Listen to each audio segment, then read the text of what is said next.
아침 하나님께서 저희들에게 주시는 말씀은 우리 구약 성경 91면 우리 출애굽기 7장 8절에서 13절까지의 말씀입니다. 구약 성경 91페이지 출애굽기 7장 8절에서 13절까지의 말씀을 제가 봉독합니다. 하나님의 말씀을 경청하시기 바랍니다. 여호와께서 모세와 아론에게 말씀하여 이르시되 바로가 너희에게 이르기를 너희는 이적을 보이라 하거든 너는 아론에게 말하기를 너희 지팡이를 들어서 바로 앞에 던지라 하라. 그것이 뱀이 되리라. 모세와 아론이 바로에게 가서 여호와께서 명령하신 대로 행하여 아론이 바로와 그의 신하 앞에 지팡이를 던지니 뱀이 된지라. 바로도 현인들과 마술사들을 부르매 그 애굽 요술사들도 그들의 요술로 그와 같이 행하되 각 사람이 지팡이를 던짐에 뱀이 되었으나 아론의 지팡이가 그들의 지팡이를 삼키니라. 그러나 바로의 마음이 완악하여 그들의 말을 듣지 아니하니 여호와의 말씀과 같더라. 아멘. 우리가 살고 있는 이 세상은 우리 눈에 보이지는 않지만은 두 개 진영으로 나누어서 싸움을 하고 있습니다.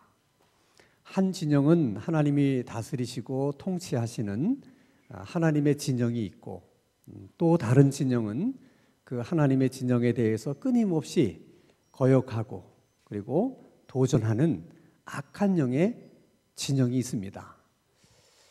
본래 싸움이라고 하는 것은 양쪽 진영의 힘이 엇비슷하거나 또는 실력이 비등해야 싸움이 있는 것인데 이렇게 하나님의 진영과 어둠의 영의 진영이 싸움이 있다는 것은 실력이 엇비슷하거나 또 힘이 비등하기 때문에 그런 싸움이 있는 것은 아닙니다. 마귀라고 하는 존재는 하나님께서 창조하셨던 그 천사들이 타락을 해서 마귀가 된 것이기 때문에 애당초 마귀들도 하나님의 피조물에 지나지 않아요.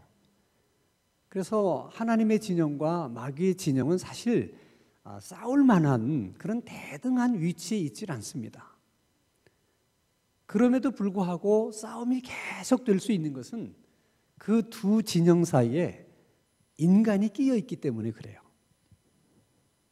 자, 예를 들면 사람들 중에서 싸움을 제일 잘하는 사람이 누구냐? 그러면 격투기 선수라고 그래요. 이 격투기 선수는 권투도 잘하고 태권도처럼 옆차기도 잘하고 유도처럼 사람을 넘기기도 하고 또 레슬링 하시는 선수들처럼 사람을 목을 조르기도 하고 여러 가지 싸움 기술을 다 종합해서 하는 싸움이 격투기이기 때문에 격투기 선수 정도 되면 보통 사람들은 상대할 수가 없어요. 워낙 싸움을 잘하기 때문에. 그렇지만 체구가 아무리 왜소하고 또 싸움 기술이 전혀 없는 사람이라 할지라도 어린이집 다니는 어린아이를 인질로 잡고 있으면 얘기가 달라져요. 인질로 잡고 있으면서 그 격투기 선수 보고 뒤로 물러서라. 그러면 격투기 선수가 어떻게 해요? 뒤로 물러섭니다. 힘이 부족하거나 힘이 약해서가 아니라 그가 잡고 있는 그 인질인 아이가 다치게 될까 봐 그렇게 물러서 있는 거예요. 자, 하나님께서 만드신 이 세상을 하나님은 인간이 하나님을 대신해서 통치하고 그리고 관리해 주기를 원하셨습니다. 근데 그런 인간들이 마귀의 유혹에 넘어가서 결국에는 마귀의 인질이 된 거예요. 그때도 물론 하나님은 마귀를 박살낼 수 있어요. 그러나 그 마귀가 잡고 있는 그 인간들이 다치게 될까 봐 그 마귀들을 박살을 내지를 못하시는 거예요. 그래서 그 인질들이 다치지 않고 구출될 수 있도록 그렇게 하기 위해서 하나님께서 인간의 몸을 입고 이 세상에 오셔서 십자가를 지신 것입니다. 지금도 하나님은 결심만 하시면 이 땅에서 활동하고 있는 모든 악한 영들을 결박해서 지옥불에 던질 수 있어요. 그러나 그렇게 되면 지금도 그 악한 영들에 붙잡혀 있는 많은 인질들이 함께 지옥불에 던져지게 되는 것입니다. 그래서 하나님이 그게 마음이 아파서 하나님은 지금도 계속해서 붙잡혀 있는 인질들을 구원해내기를 원하세요. 그 사람들 가운데 우리 부모님도 계시고 우리 남편이나 아내, 우리 자녀들, 우리 친구들도 친척들이 다 있는 거예요. 자, 그럼 여러분, 그 에덴 동산에 있었던 그 아담과 이브를 누가 유혹을 해서 선악과를 따먹게 했습니까? 뱀입니다. 근데 여러분, 이상한 생각이 들지 않으세요? 도대체 뱀이 아담과 이브하고 무슨 원한이 있어서 그들을 유혹해서 타락해 만든 것일까? 뱀이 그 일을 하면 도대체 뱀에게 무슨 유익이 있는 거예요? 그렇게 해서 뱀이 더 좋아지는 게 뭐가 있습니까? 그래서 성경은 설명하기를 그것은 뱀이 한 것이 아니고 사실 주범은 그 배후에 마귀고 악한 영이다. 뱀은 그저 그들에게 이용당한 것이다 하고 하나님은 말씀을 하세요. 어쨌든 이용을 당했더라도 그 책임은 있는 거예요. 그래서 그날 이후로 뱀은 마귀를 상징하는 동물이 됐습니다. 그래서 모든 인간의 DNA 속에는 뱀을 두려워하고 무서워하는 성향을 갖고 있어요. 누가 그렇게 가르쳐 준 게 아니에요. 뱀은 징그러운 거야. 뱀은 무서운 거야. 그렇게 우리가 교육을 받아서 뱀은 징그러운 것이고 무서운 것이라고 알게 된 것이 아니라 그냥 본능적으로 뱀은 싫어요. 대부분의 모든 사람들이 그렇게 생각합니다.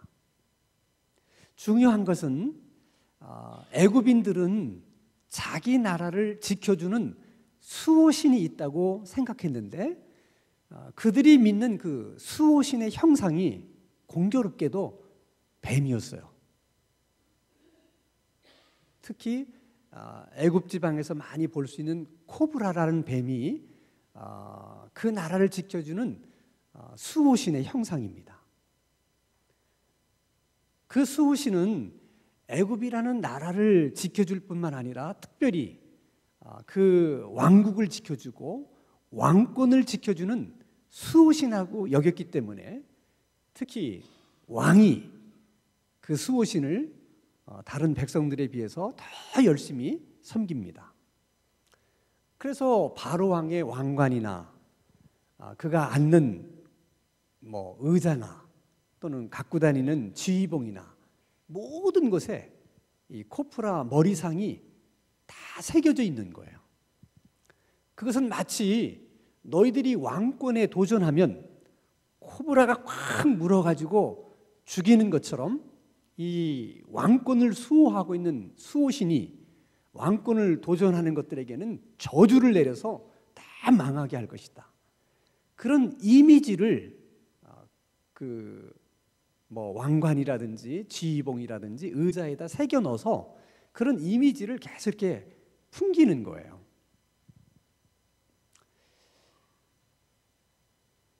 자, 애굽의 뱀이라고 하는 것은 수호신인데 특별히 그 왕권을 지켜주는 수호신이다. 그래서 뱀은 나중에는 왕권을 상징하는 그 상징물이 되고 그것이 곧 바로를 상징하는 또 상징물이 되기도 하는 것입니다. 자, 모세가 하나님의 부르심을 받고 애굽 땅에 내려가서 이스라엘 백성들을 다 구원해내라. 전 못 갑니다. 여러 번 하나님의 요구를 사양하고 거절했던 이유는 바로의 마음속에 있는 두려움이에요. 바로 왕에 대한 두려움 그리고 이스라엘 백성들에 대한 두려움이었습니다. 그것을 하나님이 아시고 모세에게 용기를 불어넣기 위해서 특별히 못 가겠다고 하는 모세에게 3가지 표적을 보여주세요. 그 하나하나가 다 의미가 있는 거예요. 자, 우리 출애굽기 4장 2절에서 3절, 4절 같이 읽겠습니다. 시작. 여호와께서 그에게 이르시되 내 손에 있는 것이 무엇이냐? 그가 이르되 지팡이니이다. 여호와께서 이르시되 그것을 땅에 던지라 하시매 그 땅에 던지니 그것이 뱀이 된지라. 모세가 뱀 앞에서 피하며 여호와께서 모세에게 이르시되 내 손을 내밀어 그 꼬리를 잡으라. 그가 손을 내밀어 그것을 잡으니 그의 손에서 지팡이가 된지라. 모세야, 네가 갖고 있는 것이 무엇이냐? 지팡이입니다. 던져라. 던졌더니 뱀이 됩니다. 그래서 모세가 두려워서 피했다. 그렇게 성경은 얘기합니다. 여러분, 그 지팡이가 갑자기 뱀이 됐을 때 모세에게 제일 먼저 떠오르는 생각이 뭐였겠어요? 모세는 애굽에서 40년을 살았기 때문에 그 뱀이 무엇을 상징하는지를 너무나 잘 아는 거예요. 갑자기 지팡이가 큰 뱀으로 변했을 때 모세의 생각 속에 제일 먼저 떠오르는 사람이 누구였겠어요? 바로예요. 두려운 거예요. 근데 하나님이 다시 그 뱀을 잡아라 했더니 잡으니까 지팡이가 됩니다. 하나님이 지금 모세에게 주는 메시지예요. 바로를 두려워하지 말라는 거예요. 바로는 네 손 안에 있는 지팡이처럼 얼마든지 네가 들었다 놨다 할 수 있는 그 정도의 사람일 뿐이다. 내가 너에게 바로를 그렇게 만들어 주겠다. 그러니 바로를 두려워하지 말라는 거예요. 그리고 2번째 표적을 보여주십니다. 자, 출애굽기 4장 6절 7절입니다. 같이 읽겠습니다. 시작. 여호와께서 또 그에게 이르시되 내 손을 품에 넣으라 하시매 그가 손을 품에 넣었다가 내어보니 그의 손에 나병이 생겨 눈같이 된지라. 이르시되 내 손을 다시 품에 넣으라 하시매 그가 다시 손을 품에 넣었다가 내어보니 그의 손이 본래의 살로 되돌아왔더라. 자, 네 손을 품에 넣어라. 넣었어요. 그리고 다시 품에서 손을 빼라 했더니 문둥병이 걸렸습니다. 문둥병은 유전되는 병이 아니고 이게 전염이 되는 병이에요. 자, 그러면 멀쩡하던 손을 여기다 집어넣었다가 빼니까 문둥병이 걸렸어요. 그러면 그 문둥병의 시초는 어디야? 마음이에요. 그것은 마치 모세가 그 이스라엘 백성들에 대한 두려움, 거절감의 상처, 그런 것들이 마음속 깊은 곳에 자리 잡고 있었기 때문에 마치 문둥병처럼 아주 무력한 거예요. 아무것도 자기는 할 수 없다고 생각하는 거예요. 근데 문둥병에 걸렸던 손을 다시 품에 넣어라 해서 품에 넣었더니 깨끗해졌어요. 그 얘기는 그 마음속에 있던 문둥병이 어떻게 된 거예요? 다 없어진 거예요. 그것은 하나님이 내가 너의 그런 마음의 상처, 두려움에 사로잡혀 있는 너의 그 마음을 내가 다 치료해 주었기 때문에 너는 더 이상 두려워하지 말라는 거예요. 그리고 이제 3번째 또 표적을 보여주십니다. 출애굽기 4장 9절입니다. 같이 읽겠습니다. 시작.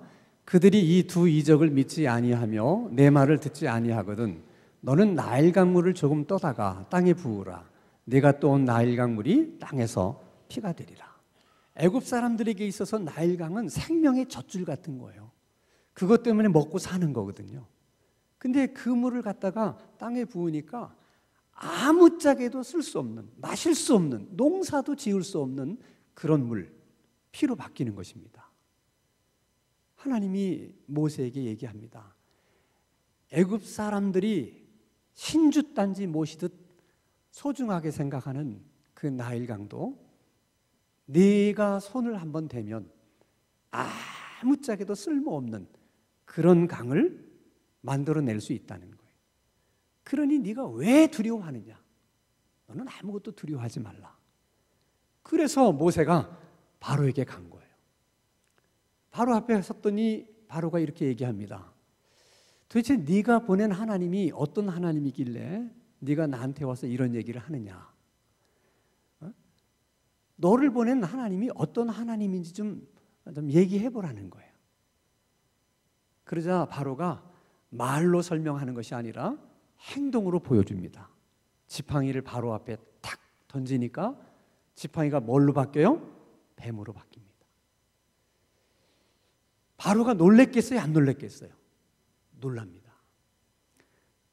다른 것도 아니고 뱀은 자기 나라를 지키는 수호신이요, 자기 왕권을 지켜주는 수호신이라고 생각했는데 그게 모세가 들고 있던 지팡이를 가지고 뱀이 돼버리니까 놀랄 수밖에 없는 거죠.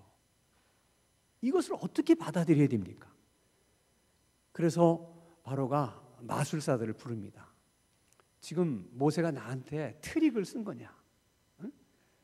마술을 부린 거냐? 너희들도 그렇게 할 수 있느냐? 그랬더니 요술사들이 우리도 할 수 있습니다.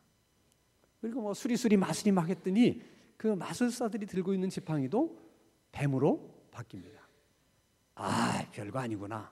모세가 나를 눈속임으로 나를 속이려고 그러는구나 하는 순간 그 모세의 지팡이가 변해서 뱀이 된 그 뱀이 그 마술사들이 마술로 만들어낸 뱀들을 삼켜버리는 거예요. 이것도 경악할 일인데 그 뱀을 또 아무렇지도 않게 모세가 잡으니까 뭐가 돼요? 지팡이가 되는 거예요. 도대체 이걸 어떻게 이해하고 받아들여야 됩니까? 자, 여러분들이 이런 사건을 목도했다면 기분이 어떠시겠어요? 뭔가는 설명할 수 없지만은 예감이 안 좋아. 뭔가 불길해. 그러면 사실 협상도 가능한 것이고 대화도 가능한 것입니다. 그러나 여러분, 교만한 사람에게는 다 소용없는 일이에요. 징조를 보여주고 불길한 예감을 느끼게 해줘도 교만한 사람은 개의치 않습니다. 그래서 자기 눈으로 분명히 기가 막힌 현상을 보았음에도 불구하고 바로가 전혀 모세하고 대화를 하거나 또 협상을 하려고 하지 않습니다. 그래서 어쩔 수 없이 이제 14절부터 하나님께서 애굽 땅에 10가지 재앙을 내리세요. 자, 그 10가지 재앙은 여러분들이 다 잘 아시는 걸 거예요. 나일강의 물을 피로 바꾸는 것이 첫 번째 재앙이에요. 그 다음에 두 번째 재앙이 개구리 재앙입니다. 세 번째 재앙이 이재앙입니다. 네 번째 재앙이 파리 재앙이, 다섯 번째 재앙이 우박 재앙입니다. 악질, 독종, 그 다음에 우박, 메뚜기, 흑암, 그리고 마지막에 장자가 죽는 그런 재앙입니다. 중요한 것은 하나님께서 애굽 땅에 이런 10가지 재앙을 내리셨다고 하는 것에 대해서는 별 의의가 없어요. 뭐 하나님이 뭐 이렇게도 심판하실 수 있고 저렇게도 또 심판하실 수 있으니까. 근데 왜 하필이면 그 10가지 재앙이었을까? 재앙을 내릴 수 있는 종류가 많이 있을 수 있을 텐데 왜 하필이면 메뚜기 재앙이고 왜 하필이면 개구리 재앙일까 하는 생각은 해볼 수 있는 거잖아요. 근데 공교롭게도 하나님이 내리신 그 10가지 재앙은 애굽 사람들이 믿고 있는 신들과 다 연관이 있는 거예요. 그러니까 애굽 사람들은 우상들을 많이 섬겼는데 그들이 섬기는 우상 가운데 베스트 10, 가장 그들이 열심히 섬겼던 우상들이 10가지가 있었는데 그 10가지 재앙과 맞물리는 거예요. 그래서 하나님이 10가지 재앙을 내리시는 것은 애굽 땅에 재앙을 내리심과 동시에 그들이 믿고 있던 신들을 하나씩 심판하는 거예요.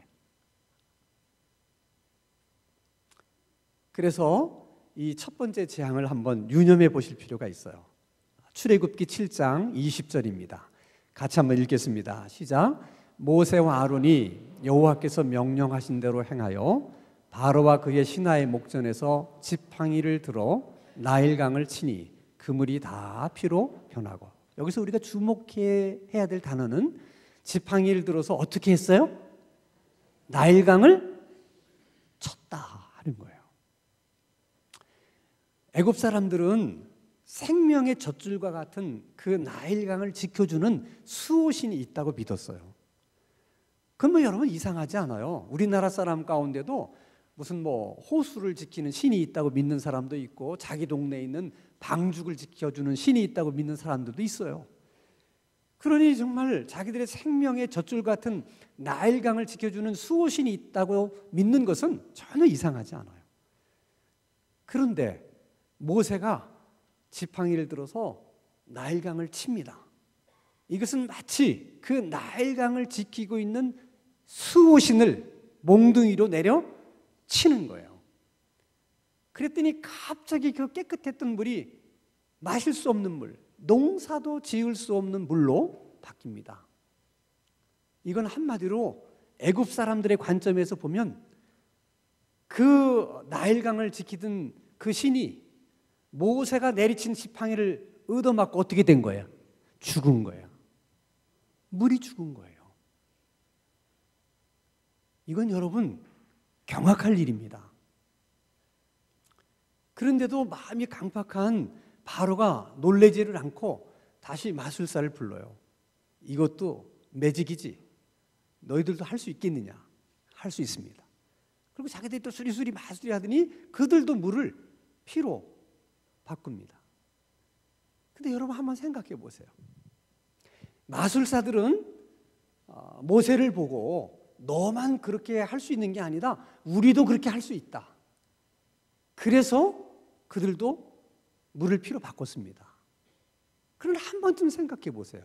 이게 두 진영의 싸움이라면 모세가 그 깨끗한 물을 먹을 수 없는 피로 바꿨다면 마술사들은 마술을 부려서 어떻게 해야 되는 거예요? 모세가 바꾸는 그 피를 다시 마실 수 있는 물로 바꿔야 되는데 그들은 지금 모든 백성들이 마실 수 없는 그 물 때문에 고통을 받고 있는데 그들도 또한 물을 피로 만들어 가지고 백성들의 고통만 가중시킨 거예요. 이게 여러분 마귀의 지혜의 한계예요. 언제나 마귀는 하나님을 흉내내려고 그러고 나도 그렇게 할 수 있다고 덤벼들면서 까불지만 결과적으로는 자기 꾀에 속아 넘어가는 거야.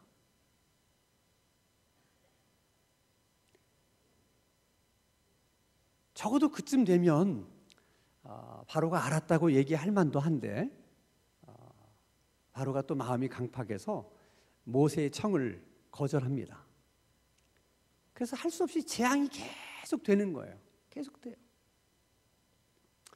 특별히 이 세 번째 재앙은 옛날에도 우리 할머니 할아버지가 애를 못 낳으면 그 삼신 할머니 그 신당에 가서 빌어서 애 낳게 해달라고 한 적들이 있잖아요. 그런 것처럼 애굽 사람들도 애를 못 낳으면 자기들이 가서 애 낳게 해달라고 비는 신전이 있어요. 그러니까 출산과 다산에 관련된 신이 있는 거예요. 근데 공교롭게도 그 우상의 형상이 뭐냐면 개구리야.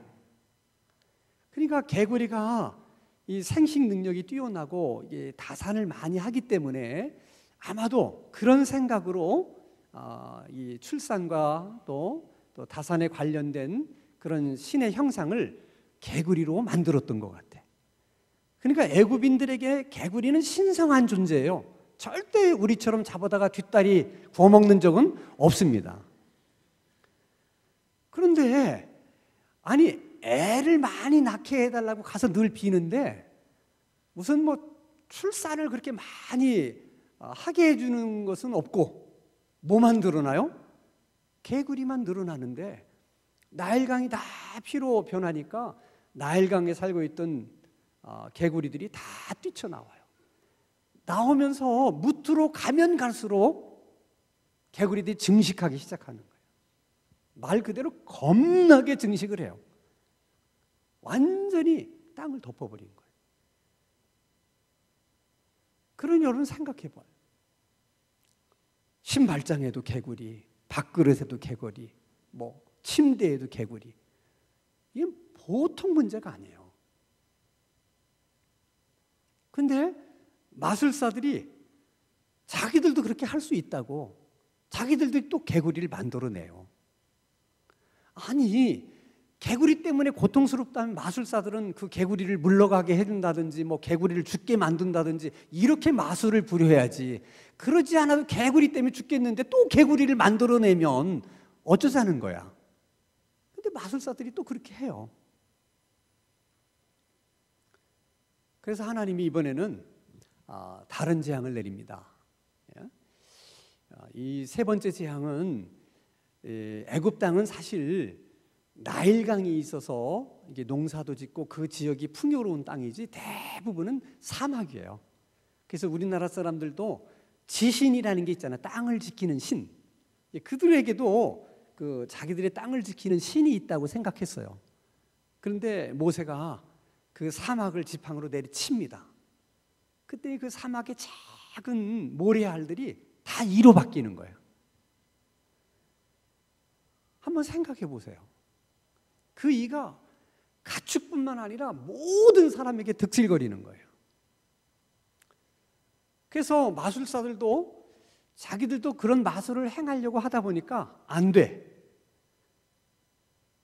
거기가 마술사의 한계야. 한번 출애굽기 8장 18절 19절 한번 읽어보겠습니다. 시작.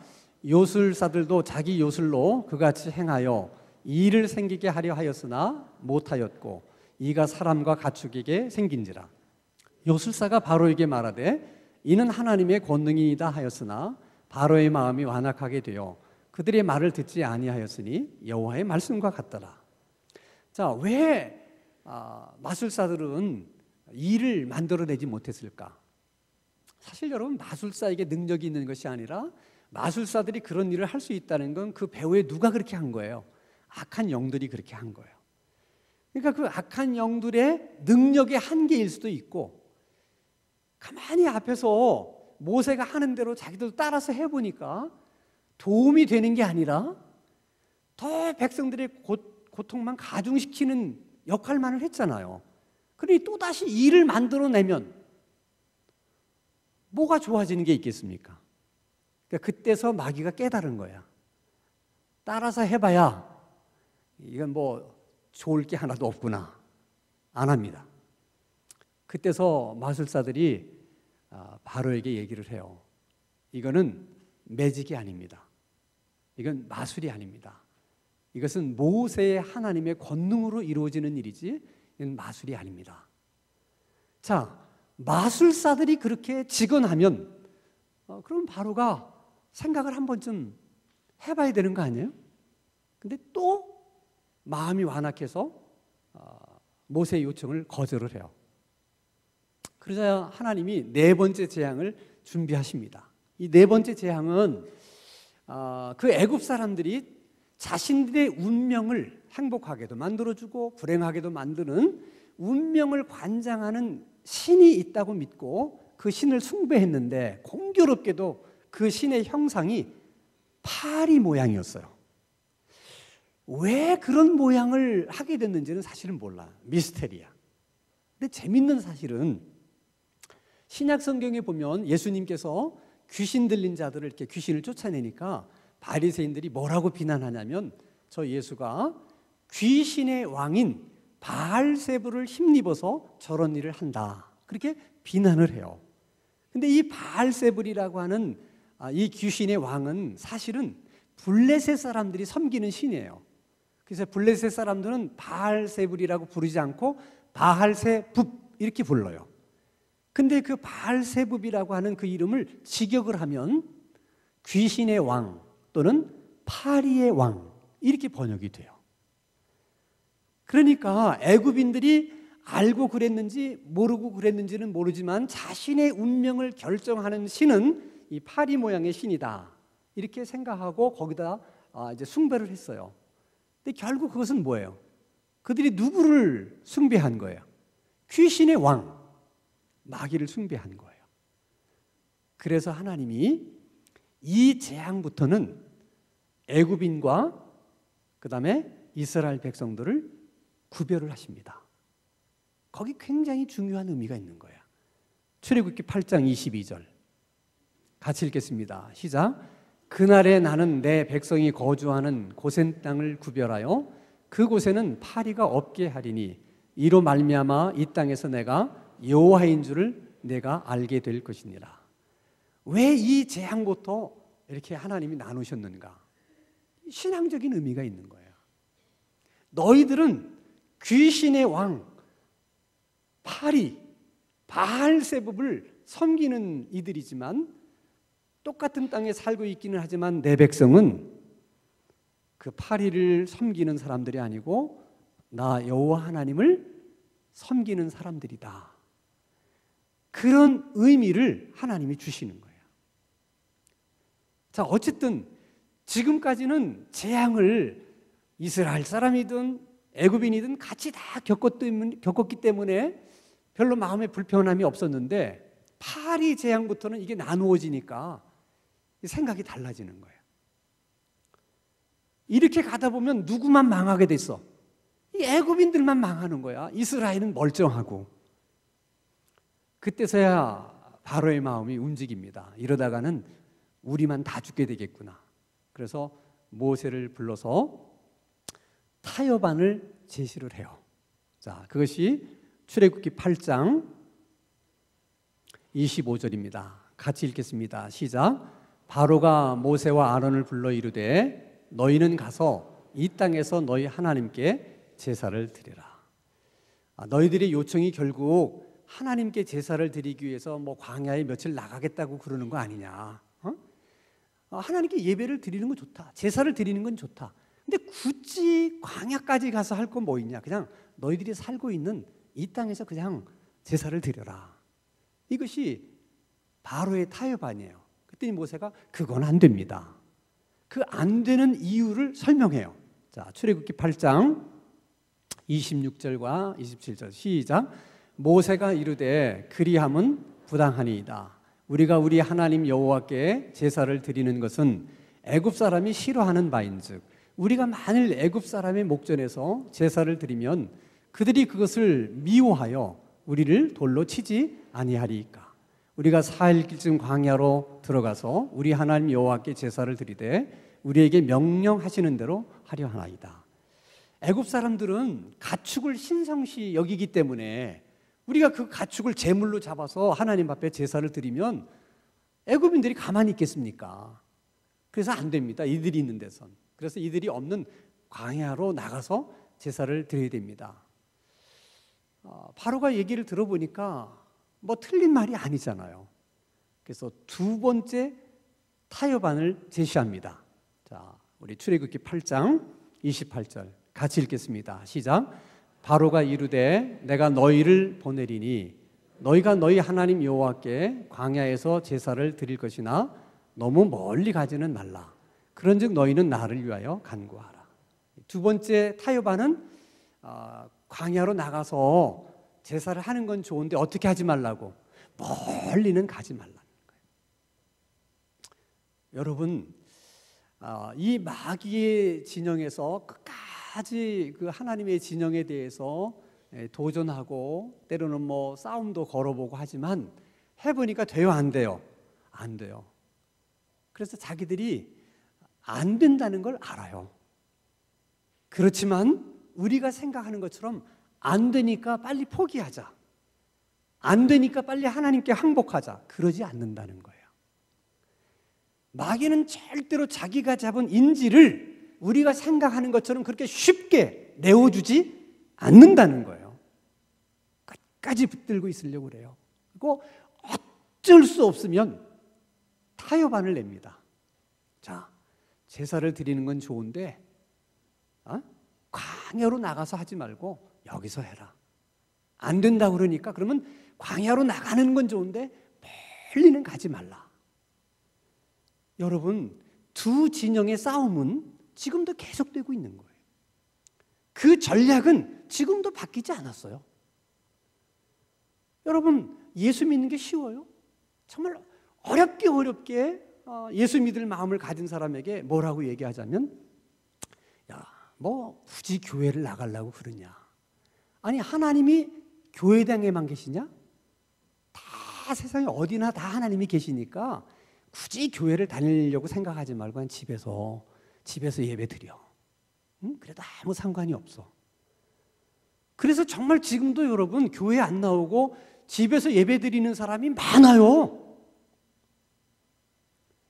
어쩌다가 아니야 그래도 교회를 다녀야 돼. 응? 교회 다니는 형이 그러는데 신앙생활은 교회를 열심히 다녀야 된대. 그래서 교회를 나오면 그 다음에 마귀가 뭐라고 얘기해? 아 그래 뭐 교회를 다닌다 그러니까 할 수 없지. 지금 교회는 다니긴 다니는데 너무 깊이 들어가지 마. 어? 깊이 들어가면 골치 아파. 그러니까 예배도 그냥 주일 낮 예배만 딱 드리고 와. 수요일 예배 나간다, 뭐 오후 예배 나간다 그딴 소리 하지 말고 그러면 골치 아파져. 예배는 주일에만 드려. 그리고 예배가 끝나면 밥도 먹지 말고 그냥 쏜살같이 나와야 돼. 얘기해요. 자, 여러분 가만히 생각해 보세요. 예배 끝나고 밥도 안 먹고 가시고 주일날만 나오시는 분들이 많아요. 우리 교인들 가운데도. 자, 그들은 다 나름대로 자기 어떤 생각이 있어서 그러는 거예요. 이유가 다. 그 이유가 다 틀린 것은 아니에요. 그런데 지금 하나님이 뭐라고 말씀하시냐면 너희들은 이런 생각 저런 이유 이런 생각 저런 이유 때문에 너희들이 그렇게 생각하고 하는 것이지만은 그 중에는 바로가 모세에게 말하는 것처럼 악한 영이 너희들의 생각 속에 그런 생각을 넣어줄 수도 있다는 거야. 그 가능성을 전혀 배제해서는 안 된다는 거야. 근데 우리는 한 번도 그렇게 생각해 본 적이 없어요. 모든 생각은 다 내가 생각한 거라고 생각해요. 그리고 내가 생각했기 때문에 내 생각대로 내가 행동한다고 생각하는 거예요. 그래서 문제가 없다고 생각해요. 근데 꼭 그렇지만은 않을 수도 있다는 거예요. 그 모세가 얘기합니다. 그건 안 됩니다. 그러자 또 바로가 거절을 해요. 그래서 계속해서 이제 하나님이 또 재앙을 내립니다. 자, 우박의 재앙이 내리니까 대부분의 농작물들이 다 이제 파손이 됩니다. 근데 그 우박 재앙에서 겨우 그래도 살아남은 농작물들이 좀 있었는데 그것을 하나님이 메뚜기 떼를 보내가지고 싹 먹어 치우게 돼요. 나라가 거들나게 된 거야. 그러자 이제는 신하들이 들고 일어나서 바로 왕에게 이렇게 직언을 해요. 자, 출애굽기 10장 7절입니다. 같이 읽겠습니다. 시작. 바로의 신하들이 그에게 말하되 어느 때까지 이 사람이 우리의 함정이 되리이까? 그 사람들을 보내어 그들의 하나님 여호와를 섬기게 하소서. 왕은 아직도 애굽이 망한 줄을 알지 못하시나이까 하고. 지금 나라가 거들나게 생겼습니다. 임금님만 모르고 계십니다. 이렇게 얘기를 하니까 바로가 그래 사실은 모세의 청을 들어주고 싶은 마음은 없지만은 모든 신하들이 다 그렇게 왕에게 나와서 간청을 하니까 다시 모세를 불러서 세 번째 타협안을 제시를 합니다. 그것이 출애굽기 8장 11절이에요. 같이 읽습니다. 시작. 자, 그렇게 하지 말고 너희 장정만 가서 여호와를 섬기라. 이것이 너희 구하는 바니라. 이에 그들이 바로 앞에서 쫓겨나니라. 좋다. 멀리 가라. 너희들이 가고 싶은 대로 가는데 처자식은 남겨두고 누구만 가라고? 장정만 가라는 거예요. 왜? 처자식을 인질로 잡아놔야 갔다가도 돌아온다는 걸 마귀가 아는 거야. 지금도 그 전략은 변하지 않았어요. 정말 어렵게 교회 출석하고 신앙생활 하는데 인질로 잡혀있는 사람들이 있어요. 끝까지 교회 나가는 것을 반대하는 남편 그리고 부모님 그들이 성화처럼 일처럼 반대를 하니까 어렵게 교회에 나왔다가 그 인질 때문에 다시 돌아가는 거예요. 어렵게 신앙생활에 첫 발을 내딛었는데 끊지 못했던 그런 습관들이 다 인질로 잡혀 있어서 그것 때문에 교회 생활하다가 다시 옛날로 돌아가는 성도들이 많이 있어요. 그래서 여러분 출애굽기 이 이야기는 옛날 얘기가 아니에요. 그 전략은 하나도 바뀌지 않았어요. 그래서 모세가 안 됩니다. 다 같이 가야 됩니다. 그러니까 또 바로가 거절을 해요. 그래서 이제 하나님이 9번째 재앙을 내리는데 그것은 애굽인들이 섬기는 신들 가운데 가장 위대한 신이라고 여기는 신이 태양신이에요. 근데 그 태양이 빛을 잃어요. 애굽인의 관점에서 보면 태양이 죽은 거야. 자기들이 가장 위대하다고 여겼던 신이 어느 날 돌아가셨어. 깜깜한 거야. 두려워요, 안 두려워요? 좀 두려워하는 표정이나 좀 해보세요. 두려운 거예요, 여러분. 갑자기 세상이 깜깜해져 보세요. 그게 여러분 10분, 20분만 가도 두려운데 3일 동안 해가 어두워진 거야. 그러니까 결국은 바로가 두려운 나머지 다시 모세를 불러서 마지막 협상 카드를 내놓습니다. 그 마지막 협상 카드가 출애굽기 10장 24절이에요. 같이 읽겠습니다. 시작. 바로가 모세를 불러서 이르되 너희는 가서 여호와를 섬기되 너희의 양과 소는 머물러 두고 너희 어린 것들을 너희와 함께 갈지니라. 마지막 협상 카드는 뭐예요? 그래, 알았어. 다 데리고 처자식 다 데리고 가. 이게 뭐만 놓고 가라는 거야? 가축만 놓고 가라는 거야. 이것이 가장 심각한 유혹이에요. 이걸 뒤집어 얘기하면 하나님 앞에 제사를 드리려면 뭐가 있어야 돼? 제물이 있어야 돼. 근데 제물은 다 놔두고 가라는 거야. 그 말은 하나님 앞에 제사는 드리되 뭐가 없는 제사? 제물이 없는 제사만 드리라는 거야. 그거는 제사가 아니에요. 여러분, 제물이 없는 제사는 제사가 아닙니다. 오늘 우리가 제물을 드리지 않는 것은 예수님이 우리들의 제물이 되셨기 때문에 제물을 드리지는 않지만은 제사에는 제물이 필요하다는 그 정신은 예배도 마찬가지예요. 그래서 우리는 제물 대신 예물을 드리는 거예요. 예물이 없는 예배는 그건 예배가 아니에요. 근데 마귀가 마지막 이 협상 카드를 가지고 얼마나 많은 사람을 미혹시키는지 몰라요. 교회 다니는 거 좋아. 다 처자식 다 데리고 나가. 가족들 다 데리고 나가. 열심히 교회 가서 봉사도 해. 뭐도 해. 다 해. 근데 뭐만 하지 못하게 하느냐? 하나님 앞에 예물을 드리는 것만 못하게 해. 여러분, 그런 성도들이 상가교로 많아요. 교회에서 봉사도 많이 하고 뭐 열심히 하는데 그 부분에서만 너무 인색하고 안 하는 거야. 그건 여러분 예배를 드리는 게 아니에요. 근데 마귀는 그렇게 시키는 거야. 그리고 우리로 하여금 예배를 드렸다고 믿게 만드는 거예요.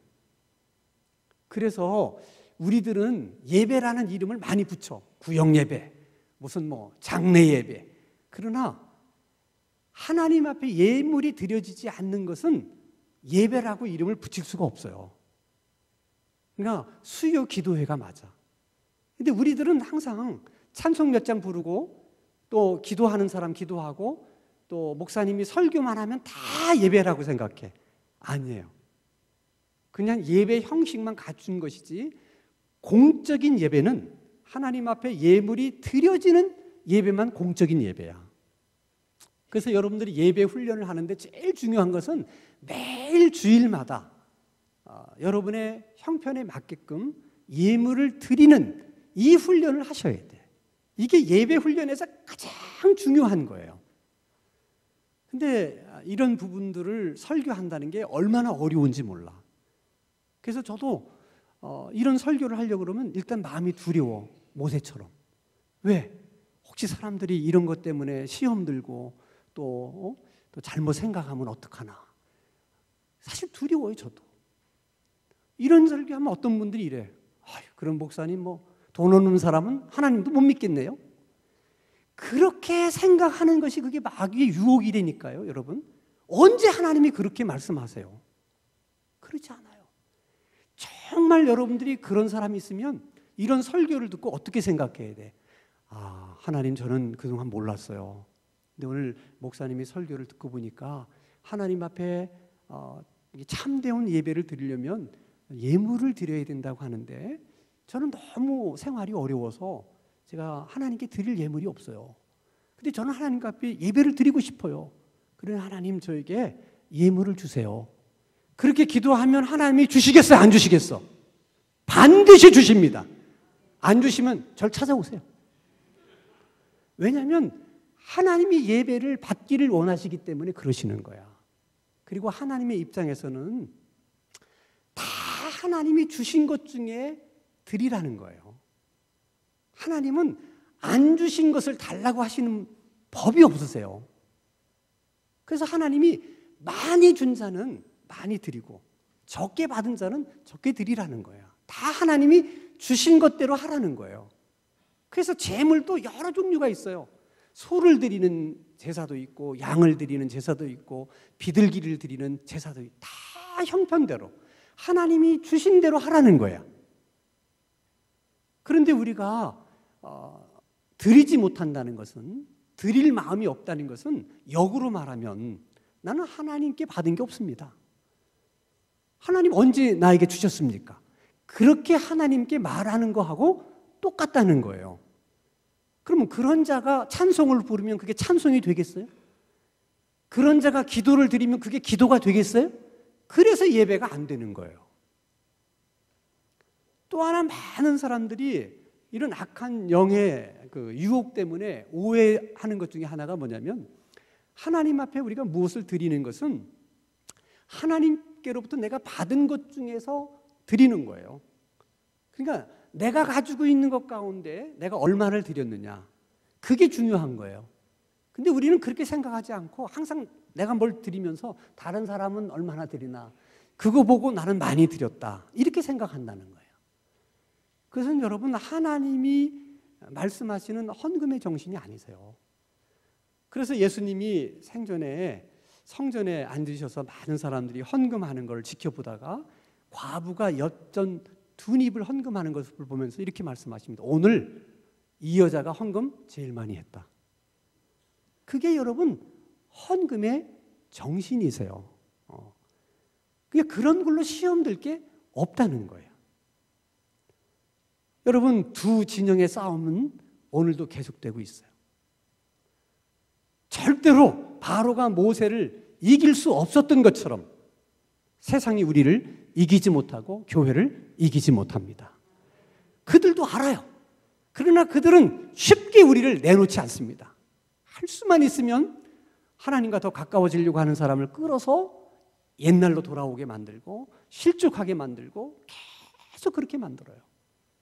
그래서 그 싸움에서 우리가 이기려고 하면 다른 길이 없어요.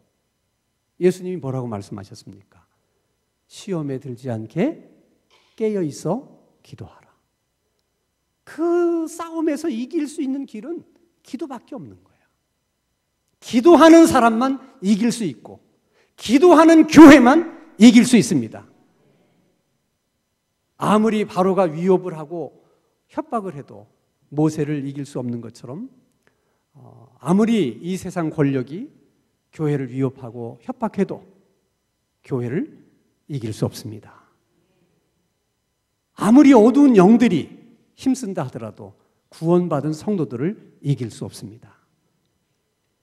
기도하는 사람들이 되셔서, 기도하는 교회가 되셔서 모세가 바로를 이긴 것처럼 이기는 성도들이 되시기를 바라고 이기는 교회가 되시기를 주님의 이름으로 축원합니다. 거룩하신 아버지 하나님, 이 세상에 하나님을 대적해서 이길 수 있는 그 어떤 세력도 그 어떤 진영도 없음을 깨닫게 해주셔서 또 그렇게 믿을 수 있는 굳센 믿음을 주셔서 하나님 한 분 외에는 아무것도 그 어떤 것도 두려워하지 않으며 살아갈 수 있는 우리들의 삶이 되게 하여 주시옵소서. 우리들의 삶 속에 보이지 않는 영적 싸움이 있다는 것을 늘 잊지 않게 해주셔서 악한 영의 유혹에 넘어가지 않게 해주시고 늘 깨어서 기도하는 성도, 늘 깨어서 기도하는 우리 신당 중앙교회 되게 하여 주옵소서. 예수 그리스도 이름으로 기도하옵나이다. 아멘.